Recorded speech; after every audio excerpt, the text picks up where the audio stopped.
Good evening. Peace talks that hope to find a resolution to Syria's bloody 5-year civil war are expected to begin tomorrow. The Geneva discussions were postponed because of disagreements over who should be at the negotiating table. The United States is urging all opposition groups to participate without preconditions. As the talks close in, though, the battles continue to rage on fronts across the war-torn country. SBS reporter Luke Waters has been embedded with the Syrian army and gained exclusive frontline access to a government unit fighting on the outskirts of the capital. Throughout the 5 years of the Syrian civil war, a constant narrative from the rebels has been to seize the country's capital, Damascus. Here at Jobar, about 8 kilometres from the city centre, the fighting has been prolonged, unpredictable and brutal. A government soldier discharges rounds from a frontline bunker in Jobar, once a thriving residential and industrial precinct. 3 years of fighting has reduced it to this. Riddled with bullets, pounded by mortars, remnants of buildings litter the landscape, now a battlefield. Scattered among the crumbling concrete, soldiers sit poised, ready for movement on the other side. The firehole offers a glimpse of opposition territory, occupied predominantly by the rebel insurgents from Jaish al-Islam, or the Army of Islam.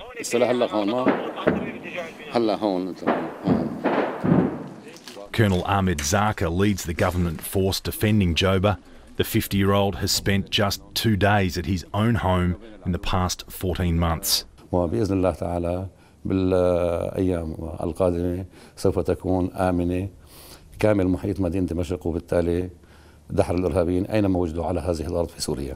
He's been wounded 4 times and refuses to wear any symbol of rank, saying he and his soldiers live and fight together. They're like family. أيضا المقاتلين بشكل عام هون مثل ما انتبهتوا أثناء العمل معنويات جيدة، نفسيات ممتازة، العلاقات رفاقية جدا، والأهم من هيك إيمانهم بالقضية. The colonel says his unit reflects the Syria he defends, comprising Christian, Shia and Sunni Muslim soldiers. This is literally the front line of the Syrian civil war, and we're told that the rebel groups could be between 20 and 50 metres away. But most disturbingly, the colonel has just informed me that they could also be anywhere underground. There's a nest of tunnels in this complex, and they don't know precisely their location at any given time. The tunnels are pivotal in this battlefield, and those who know them best have a tactical edge. At different times, both sides have held ascendancy in underground clashes, and they've been active lately. This soldier recounts a recent battle in which 3 opposition fighters were killed in an above-ground clash. Dozens died underground. For these men, life on the front line is tough, the possibility of death ever present, but a common goal unites them. في واحد من المقاتلين بشكل عام ما راح حدا يهناله قاعدة في بيته أو في وسط أهله إلا تعود البسمة على وجه وتم كل طفل سوري. And judging by the situation here on the ground, that could be some time yet. In Jobar, Syria, Luke Waters, SBS World News. And Luke will be reporting from Syria over the coming week. Join us tomorrow night on SBS World News, where we report exclusively from Damascus and explore how people living in the Syrian capital deal with the ever-present threat of war. For the millions of Syrians fleeing war-ravaged regions, the capital Damascus offers a relative safe haven from heavy fighting. But clashes continue on the city's outskirts and mortars regularly fall on Damascus streets. SBS reporter Luke Waters travelled to Syria under restrictions from the government and filed this report. At times in Damascus, it's easy to forget war rages nearby. The city centre, for those who can afford it, nightlife thrives. And by day, most of the city functions, all things considered, surprisingly well. Military checkpoints dot the streets and electricity cuts out several times a day. Mobile phone reception is good and shopping precincts are busy, although most locals can afford little more than necessities. For long-time traders in the old city, war has all but ended enterprise. After 40 years building his business, antiquities dealer Papa Joseph Alcamaria was forced to sell his shop and now trades from a small stall. No, we have no business because we deal by foreign people, tourists, you see. And from 5 years, no business. Here in the old city of Damascus, you're still only a handful of kilometres away from the front line. While there's the occasional thud of mortars, on the whole, the city feels quite safe. And given what's taken place over the past 5 years, remarkably peaceful and inclusive. Sunni Muslims are the dominant sect in a country under the rule of an Alawite president. Alawites are an offshoot of Shiism, but here in Damascus, religious divisions are largely ignored. Worshippers attend mosques and churches side by side, and minorities such as Christians, Kurds and Druze mix seemingly without incident or issue. The prevailing question, though, for all Damascenes, to stay or to go. For journalist Ubaida Hamad, the answer's easy. Homeland is not a motel. If you don't like it, you can change it. It's a homeland. It's something in your blood, in your genes. But for the father of two, that decision comes at a price. Every day when I leave my house and lock the door, I say goodbye to my wife and my children as the last time, as the farewell, goodbye. He's determined his sons will be educated and eventually enjoy peace in Syria. But his 7-year-old son Hamzi's drawings already speak volumes. This is a soldier. Yeah. This is a tank. Dentist Bahan Al-Shirin is far less optimistic. He has a brother in Australia and has applied for a visa to join him. The reason, he says, is simple. I leave Syria, go to Australia because my children no safe because bomb.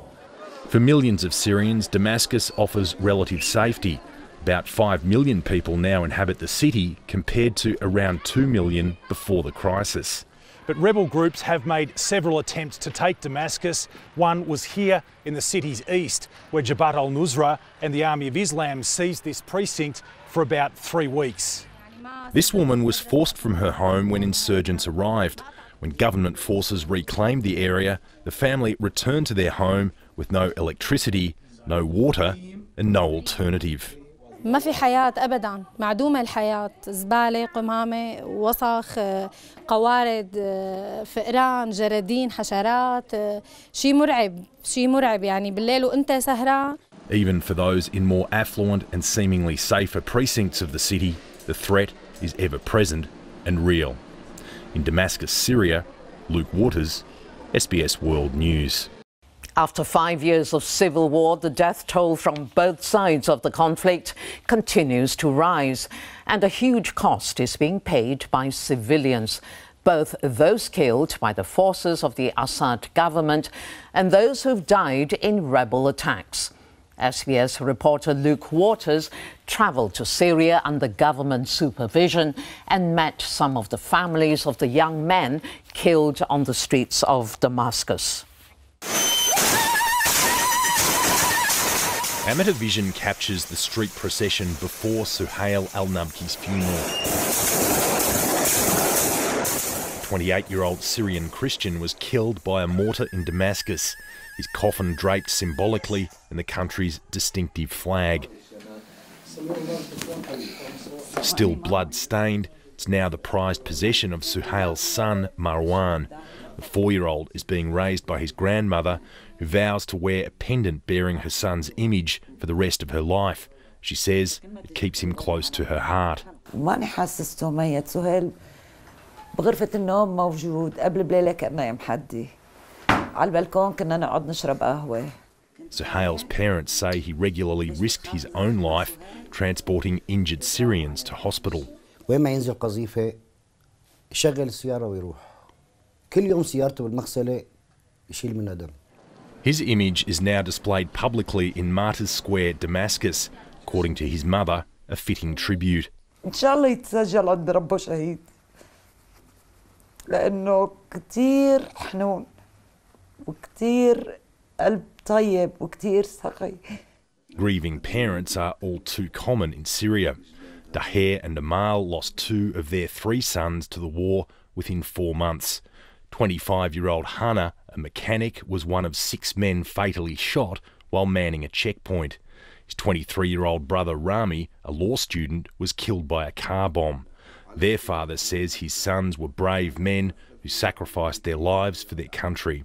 وكل دقيقة الأمن والأمان لسوريا، سوريا الأم، سوريا الكون للشعب السوري. Mother Amal agrees. صعب كتير بس ما تغير موقفنا تجاه البلد. العكس أنا كأم شهيدين زاد حبي لبلدي زاد تمسكي فيها. Due to the fragmented and rapidly changing nature of this war, accurately assessing the number of fatalities and casualties is virtually impossible. It's generally accepted that 250,000 people have been killed, including tens of thousands of civilians and children and 81 humanitarian workers. The death toll is still increasing by the day. يا ريت تكون آخر رصاصة بصدري، يا ريت بس إنه توقف. The people of Syria, exhausted by 5 years of conflict, hoping for the best from talks in Geneva, but not holding their breath. In Damascus, Syria, Luke Waters, SBS World News. Join us tomorrow on SBS World News for an exclusive report from Syria on how the nation is dealing with millions of internally displaced citizens. Of the 13 million Syrian people in need of humanitarian assistance, it's estimated 6 million are children. While much focus has been on those fleeing the war-ravaged country, there are 8 million internally displaced and unable to leave. SBS reporter Luke Waters visited Syria under government supervision and explored how the country is coping with the crisis.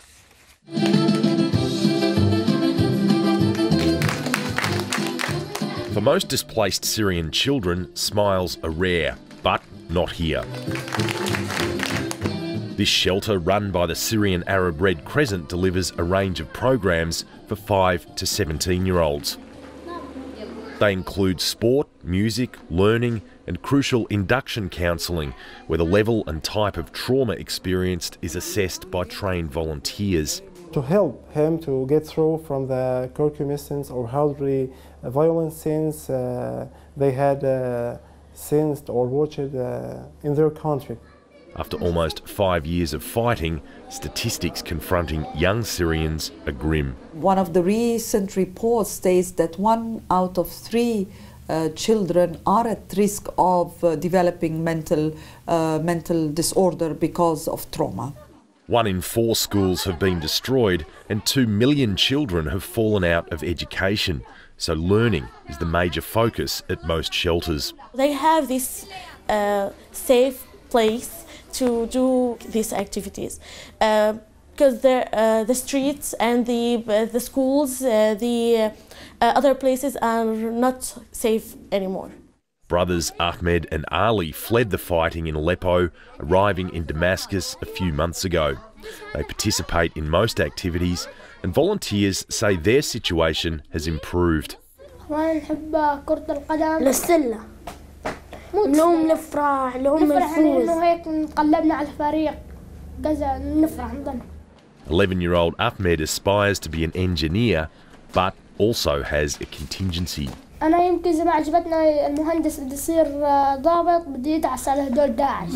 Adult programs are also delivered. These women, some in their 60s, learn English. This here isn't a taxi driver, he is a bus driver. Okay, thank you. Teacher Nabal Brekni says for some it's simply to fill time, but for others it's part of an exit strategy. Maybe some of them they have an ambition or are going or thinking of maybe going out Syria, and maybe they need this language in order to handle their troubles, their life. The government also runs residential shelters to cater for some of Syria's 8 million internally displaced. This building outside Damascus offers shelter, food and medicine. A huge vat of spaghetti bolognese will feed them all this day. 450 people are currently accessing services within the centre. but at times there have been as many as 3,000. With a cold, wet Syrian winter setting in, demand for services is predicted to increase significantly. This woman, who wanted to remain anonymous, lost 5 of her 8 children in a mortar attack before escaping. Muhammad is 37 and a mother of 11. She managed to bring 5 of her children to the government shelter. 6 remain in an IS-controlled area. The trauma of separation and fear of the unknown is clear on her children's faces. فهو نايم تحت الشباك اجت قذيفه بنص شظيه يعني واولادي كثير تعبوا جوا. Life is lived in the moment and access to services is unpredictable. Here, the absolute basics, safety, food and shelter, even temporary, is the displaced Syrians' pot of gold. In Damascus, Syria, Luke Waters, SBS World News.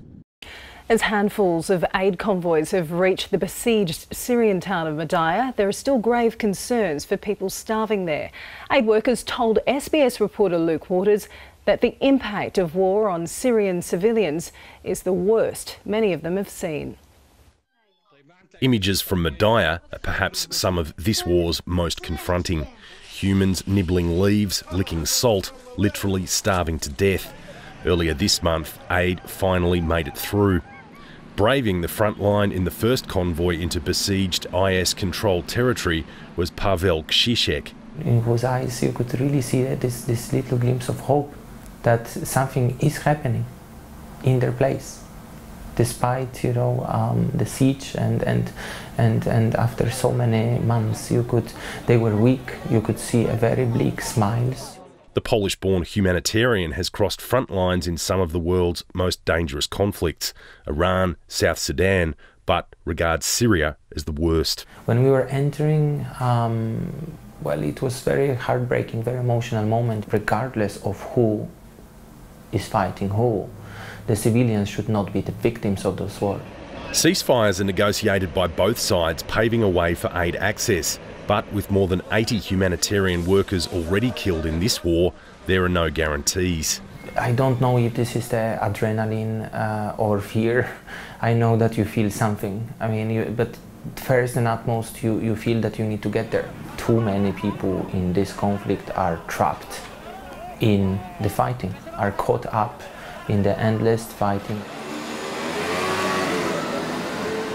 Now taking a well-earned break in Beirut, Australian Sarah Davies has been living in Syria for almost 2 years. It's really rewarding.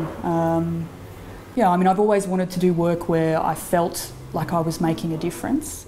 The PhD qualified sanitation and water engineer could command a sizable income in the corporate world, but has devoted her life to disaster and conflict relief. She's helping to build and restore toilet and water facilities across the country, saving countless civilian lives in the process. They really actually appreciate that somebody chooses to come at this time to be with them. Just the presence, I think, helps them to understand that they're not alone or they've not been abandoned. Even in this war's bleakest moments, Sarah Davies sees the good. She says she has to. Sometimes in these kinds of situations you see perhaps the worst of humanity, but at the same time you also see people who make great sacrifices, and you get to see also some of the best parts of humanity as well. Even war must have limits. Seemingly this one has too few. In Damascus, Syria, Luke Waters, SBS World News. Syria's war has now claimed an estimated 250,000 lives and left 8 million people displaced across the country. And children are often the silent victims. An entire generation faces profound trauma, a lack of education and access to services. But in a modest shelter on the outskirts of Damascus, one man is using music to provide a diversion and some much needed hope. The concept couldn't be simpler.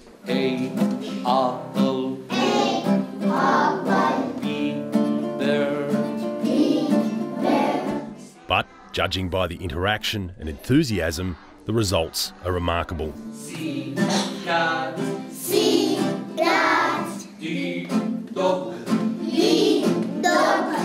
Most of these children have been exposed to unimaginable suffering. Music teacher Tariq Syria devised a program to encourage displaced children in a government shelter back to the classroom. The magic of music changed everything to make it much better. After many lessons, they became changed. They laugh more, they enjoy more. This basic song introduces the 4 to 11-year-olds to English language. Listen to the letters. Listen to the letters. For some, it's the first classroom they've visited in months or even years, so fun plays an important role. You, Queen, are robots. Give the children love, give the children hope in future, using music and songs. Talk about how to live together, not hate.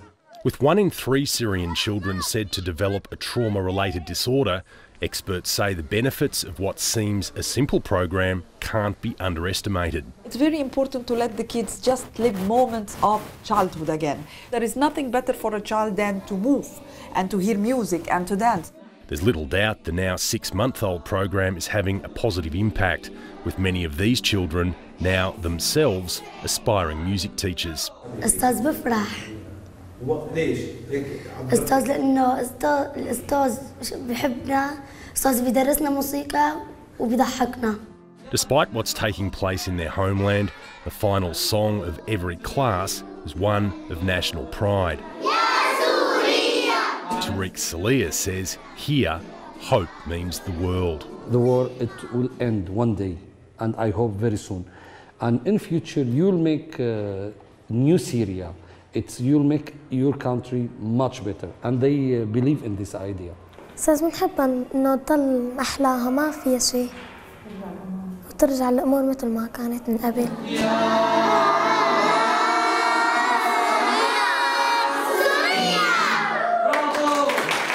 In Damascus, Syria, Luke Waters, SBS World News.